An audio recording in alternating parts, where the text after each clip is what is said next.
স্বাগত। আপনাদের সঙ্গে রয়েছি আমি প্রিয়াঙ্কা। ঠিক বিকেল 5টায় শুরু করছি 5টার 5 মিশালি। আর শুরুতে যে গুরুত্বপূর্ণ খবরের দিকে নজর রাখতেই হচ্ছে, মন্ত্রিত্ব থেকে ইস্তফা দিচ্ছেন অখিল গিরি। দলের কড়া বার্তার পরেই এই পদত্যাগের ঘোষণা। কারামন্ত্রীকে ক্ষমা এবং পদত্যাগের নির্দেশ। গতকাল যে ঘটনা ঘটেছিল আপনারা প্রত্যেকে জানেন। গতকাল মহিলা রেঞ্জারকে হুমকি মন্ত্রীর, আর আজ অখিল গিরিকে ফোন সুব্রত বক্সির। রেঞ্জারের কাছে ক্ষমা চাওয়ারও নির্দেশ দেওয়া হয়। পঙ্কজ রয়েছে আমাদের সঙ্গে, পঙ্কজের কাছে যাবো। পঙ্কজ, ক্ষমা তো চাইলেন না আমরা দেখলাম, কিন্তু ইস্তফা দিচ্ছেন অখিল গিরি, কি বললেন তিনি? তিনি যেখানে বললেন সাংবাদিক সম্মেলনের মাধ্যমে তার বাড়িতে বসে তিনি পরিষ্কার জানিয়ে দিলেন, যেখানে তিনি রাজনৈতিক মহল থেকে যেখানটায় দলের পক্ষ থেকে যেখানে ক্ষমা চাওয়া এবং পদত্যাগ করার কথা বলে, সেই মোতাবেক কিন্তু তিনি ক্ষমা চাওয়ার কথা প্রথমে কিন্তু ক্ষমা চাওয়ার কোনো ব্যাপার নেই। তিনি পরিষ্কার জানিয়ে দিয়েছেন যে কোনো আধিকারিককে কোনো ক্ষমা চাইব না, তবে পদত্যাগ করবেন বলে এমনটা কিন্তু জানিয়েছেন। বাই মেলের মাধ্যমে তিনি লেটারও পাঠাবেন এবং তিনি আগামীকাল যেখানে তিনি হারকপি যেখানে বিধানসভা রয়েছে, সেখানে বিধানসভাতে কিন্তু যেখানে মুখ্যমন্ত্রী মমতা বন্দ্যোপাধ্যায় থাকবে, সেখানে কিন্তু সরজমিনে তিনি কিন্তু তার হারকপি দেবে এমনটা কিন্তু পরিষ্কার জানিয়ে দিয়েছেন। যেখানে তিনি কারা মন্ত্রিত্ব থেকে কিন্তু যেখানে পদত্যাগ করছে, সেখানে কিন্তু বিধানসভার বিধায়ক হিসেবে কিন্তু থাকছেন। পদত্যাগ করলে মন্ত্রী, পদত্যাগ করলে কিন্তু বিধানসভার বিধায়ক হিসেবে তিনি থাকছেন এবং দলের হয়ে যেখানে এলাকার জনপ্রতিনিধি হিসেবে যেমন কাজটা করছিলেন সেরকম কিন্তু তিনি কাজ করবেন এমনটা কিন্তু পরিষ্কার জানিয়ে দিচ্ছেন সাংবাদিক সম্মেলনের মাধ্যমে। সঙ্গে থাকো পঙ্কজ, আপনাদের জানাবো মন্ত্রিত্ব থেকে ইস্তফা দিচ্ছেন অখিল গিরি। পদত্যাগ করে অখিল গিরি কি বললেন শুনুন আপনারা। রাজ্য সভাপতি সুব্রত বক্সি ফোন করে তিনি জানালেন যে মন্ত্রিসভা থেকে পদত্যাগ করার জন্য। আমি পদত্যাগ পত্র লিখে ফেলেছি। কালকে যেহেতু বিধানসভায় মুখ্যমন্ত্রী আসবেন, আজকে রাত্রে আমি ওনার মেলে পাঠিয়ে দেবো কালকে হাতে পদত্যাগ। আমি যেহেতু দল আমাকে নির্দেশ দিয়েছে, মুখ্যমন্ত্রী নির্দেশ দিয়েছে, তার জন্য আমি মন্ত্রিসভা থেকে কালকে পদত্যাগ করছি। রাজধর্মে মন্ত্রী ছাঁটাই একমাত্র মমতা বন্দ্যোপাধ্যায় পারেন রাজধর্ম পালন করতে। মণিপুরের উদাহরণও টেনে বিজেপিকে খোঁচা জয়প্রকাশ মজুমদারের। আর কি বললেন তিনি জানার চেষ্টা করব। ভেঙ্কটেশ্বর রয়েছে আমাদের সঙ্গে সরাসরি। ভেঙ্কটেশ্বর, জয়প্রকাশ মজুমদার একাধিক উদাহরণ টেনে আনলেন এবং রাজধর্ম পালন করেন বলেই বললেন মমতা বন্দ্যোপাধ্যায়। আর কি বললেন?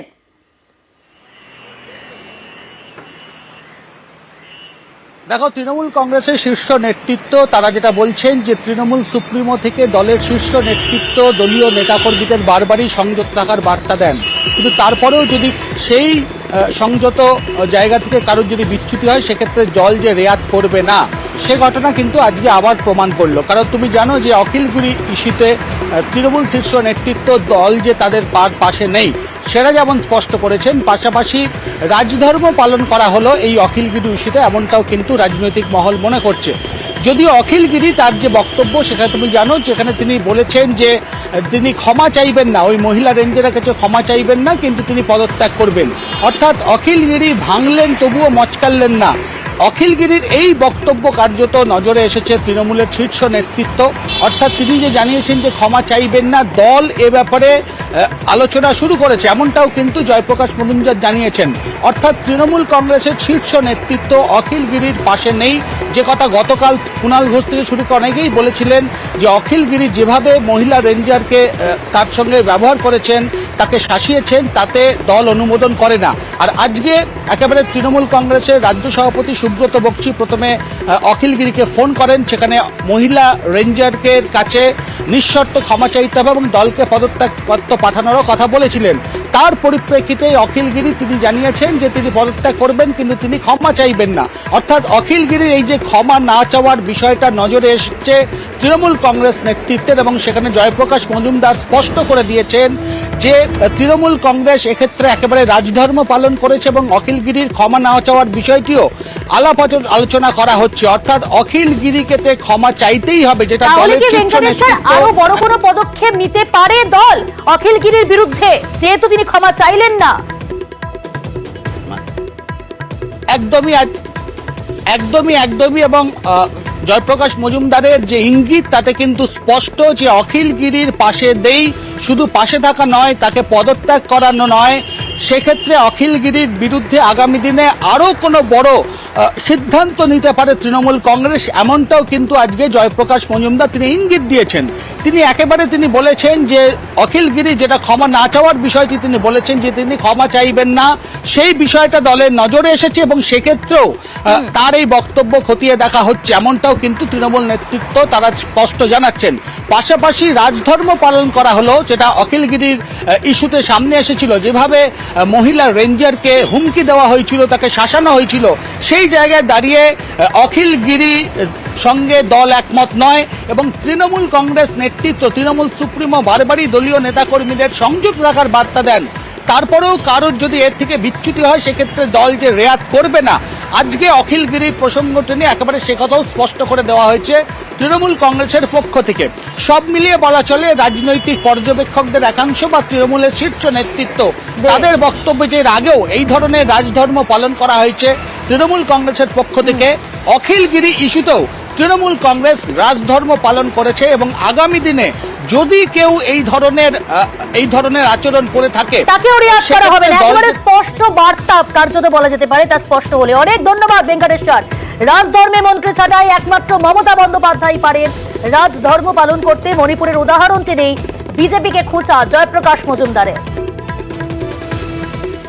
রাজধর্ম পালন করেছেন মমতা বন্দ্যোপাধ্যায়, যেটা সারা ভারতবর্ষের খুব কম ক্ষেত্রে দেখা যায়, যেটা একটি দলের মধ্যে কোথাও কোনোদিন দেখা যায় না, সেটা হচ্ছে বিজেপি। মণিপুরেও তো আমরা দেখেছি যে মহিলাদের নগ্ন করে রাস্তায় হাঁটানো হচ্ছে। এই ডবল ইঞ্জিন সরকারে সেই মণিপুরের চিফ মিনিস্টার বা মণিপুরের ব্যাপারে কারোর বিরুদ্ধে ব্যবস্থা নেয়নি। আমাদের দল অনুশাসন, সংশোধন ইত্যাদি করতে পারে এবং আমাদের নেত্রী মমতা বন্দ্যোপাধ্যায় অক্লেশে রাজধর্ম পালন করতে পারেন। পদত্যাগের ঘোষণা করেও অনড় অখিল গিরি, ক্ষমা চাওয়ার প্রশ্নই নেই বলেই দাবি তার। গতকাল তাজপুরে হকার উচ্ছেদে বাধা, মহিলা রেঞ্জারকে হুমকি কারামন্ত্রীর, আর মহিলা রেঞ্জারের কাছে ক্ষমা চাওয়ার নির্দেশ দেওয়া হয় দলের তরফ থেকে। কিন্তু অখিল গিরি পদত্যাগ করলেও ক্ষমা চাইতে একেবারেই কিন্তু অনড়, তিনি ক্ষমা চাইবেন না, এমনটাই জানিয়েছেন তিনি। পঙ্কজ রয়েছে টেলিফোন লাইনে। পঙ্কজ, অখিল গিরি ভাঙলেন তবু মচকালেন না।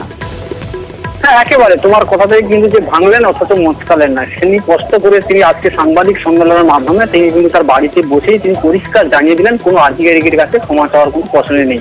তিনি জানিয়েছেন যে দলের নির্দেশিকা যেখানে দল আদেশ দিয়েছেন যে পদত্যাগ করার কথা এবং যে ক্ষমা চাওয়ার কথা, তিনি কিন্তু পদত্যাগ করছেন, কিন্তু ক্ষমা চাওয়ার কোনো প্রশ্ন নেই। তিনি যেখানে জানাচ্ছেন, আরো তিনি জানাচ্ছেন মন্ত্রিত্ব নিয়ে বড় কথা নয়, তিনি কিন্তু দলের যেখানে বিধায়ক রয়েছেন তিনি বিধায়ক হিসেবে থাকবেন এবং দলের যে সমস্ত কাজ তিনি করবেন।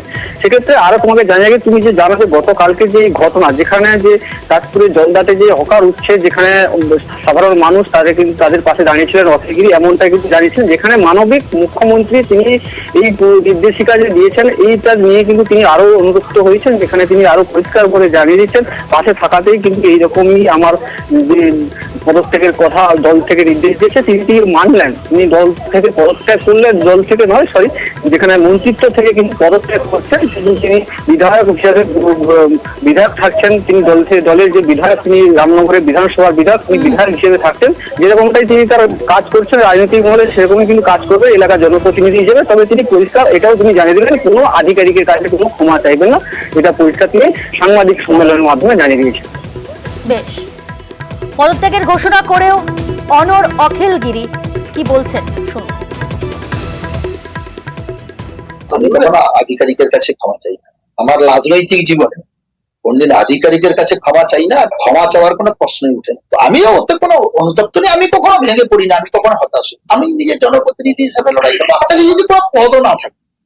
আমার রাজনৈতিক জীবনের অভিজ্ঞতা থেকে আমার যে লড়াই করার যে অভিজ্ঞতা, সে লড়াই আমার, কারণ এটা মানবিকতা একটা থাকা দরকার। মুখ্যমন্ত্রী তো মানবিক হতে বলেছেন, বিবেকবান হতে বলেছেন। ফরেস্ট ডিপার্টমেন্টের বিবেক কোথায় গেল? ডিএফওর 22টা দোকান আজকে তারা কাঁদছে, রাত্রিবেলা করাত দিয়ে বাস কেটে দিয়েছে। যে কোনো পরিস্থিতির মোকাবিলা করতে আমি প্রস্তুত। তৃণমূল মুখপাত্র জয়প্রকাশ মজুমদার তিনি বলছেন যে দল তার অভিমত জানিয়েছে তাকে, কিন্তু শ্রমিক ভট্টাচার্য তিনি পাল্টা কটাক্ষ করে বলছেন অখিলের ক্ষমা না চাওয়ার প্রসঙ্গেও তিনি খড়গহস্ত। তিনি আপনাদের একটি অপশন মেনে নিচ্ছেন যে তিনি পদত্যাগ করছেন, কিন্তু তিনি ক্ষমা চাইবেন না ওই মহিলার কাছে। দল তার দলের অভিমত তাকে জানিয়েছে।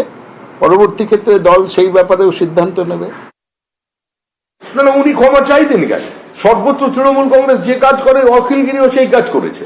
বিভিন্ন সময় বিভিন্ন জায়গায় বিডিও এসডিও থ্রেট করা হচ্ছে, বিচারপতিদের হুমকি দেওয়া হচ্ছে। মানুষ তো ভয়ের আবহে আছে, গোটা প্রশাসন তো ভয়ের আবহে আছে, সরকারি আধিকারিকরা। অখিলগিরি প্রথম থেকে তৃণমূলে ছিলেন, সেজন্য তৃণমূলটাকে উনি জানেন, সেই জন্যই উনি ওনার মতো বিবৃতি দিয়েছেন। পাল্টা বিজেপিকে তো জয়প্রকাশের বেলাগাম আচরণে দলের মন্ত্রীর বিরুদ্ধে ব্যবস্থা নিতে পারে তৃণমূল, বিজেপি পারে না। শুভেন্দুর উদাহরণ টেনেই তো জয়প্রকাশ মজুমদারের। আপনি আচরি ধর্ম পরের শেখাও। আমাদের সেই দৃঢ়তা আছে, আমাদের সেই সংকল্প আছে যে আমরা একজন মন্ত্রীকে আমরা বলতে পারি যে তোমার কৃতকার্যের জন্য তুমি রেজিগনেশন দাও। শুভেন্দু অধিকারী বিরোধী দলনেতা বীরবাহা হাঁসদাকে তিনি বলেছিলেন এই রকম মহিলা বা এইরকম মেয়ে ছেলে আমার পায়ের তলায় থাকে। তার বিরুদ্ধে তো দৃঢ়তার সঙ্গে ব্যবস্থা নিতে পারতো বিজেপি, নিতে পারেনি, কারণ তাদের সেই ক্ষমতা নেই, তৃণমূলের যে ক্ষমতা আছে। সুতরাং আমি বলবো বিজেপির যেন এই প্রসঙ্গে কিছু বলতে গেলে তারা নিজেরা যেন আয়নার সামনে দাঁড়ায়। এদিকে অখিলগিরির পাশেই তার ছেলে সুপ্রকাশ গিরি। গতকাল মহিলা রেঞ্জারকে হুমকি অখিলগিরির, কারামন্ত্রীর পাশেই তার ছেলে, কাছের পুরপ্রধান এবং অখিলগিরির ছেলে সুপ্রকাশ। অখিলের ভাষার সমালোচনা করেছে ঠিকই, কিন্তু তার পাশেই রয়েছে তার ছেলে সুপ্রকাশ গিরি। তিনি যে কথা বলেছেন সেই কথাটা না বললেই পারতেন। এই কথাকে সমর্থন যেমন করা যায় না, ঠিক তেমনই ভাবে হঠাৎ করে তার মন্ত্রী বলতে শুরু করে দিলেন না এমন কি ঘটলো যে মন্ত্রী উত্তেজিত হয়ে পড়লেন। আমি ঘটনার নিন্দা করতে পারবো না, কারণ ঘটনার নিন্দা করলে মানুষের পাশে দাঁড়ানো যাবে না, কেন মানুষের জন্যই কাজ করতে গেছেন। আমি যেমন নিন্দা করছি অখিলগিরি আমার বাবা, কিন্তু ফরেস্ট ডিপার্টমেন্টের যে কাজ করেছে সাধারণ মানুষের সঙ্গে তারও নিন্দা করছি।